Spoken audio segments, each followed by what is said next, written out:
C'est reparti pour la saison des champignons, ce début du mois d'octobre, mais cette année, malheureusement, vous aurez beau écarter les feuillages ou encore soulever les branches mortes, votre panier aura du mal à se remplir.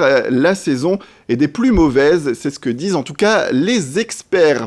Dans les Hauts-de-France, comme dans d'autres régions, justement, l'été a été très sec et les nappes phréatiques se sont vidées tout simplement.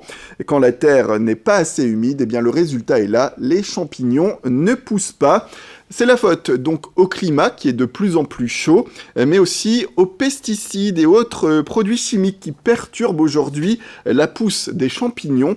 Pourtant, les Hauts-de-France sont particulièrement bien fournis en variétés comestibles. On écoute d'ailleurs tout de suite le mycologue et pharmacien Jean-Baptiste Coquelard. Il était au micro de Céline Huret pour parler de ces variétés qu'on peut retrouver dans nos bois et nos forêts.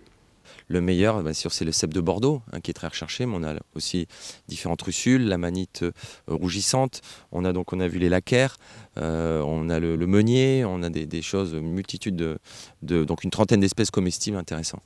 Et on le disait, cette pénurie pénalise forcément les gourmets qui ne pourront pas se régaler comme ils le souhaitent malheureusement. Mais il y a un autre problème, et cette fois beaucoup plus grave. Selon les experts, eh bien, les champignons sont importants aujourd'hui dans le cadre de la préservation de la biodiversité. En effet, ils élimineraient les végétaux malades et ils aideraient également les arbres à pousser. Alors on va quand même terminer avec une note positive. La région peut encore voir des champignons arriver jusqu'au mois de décembre. Il reste à attendre de grosses pluies mêlées d'épisodes doux. Voilà pour cette information concernant cette cueillette mauvaise cette année.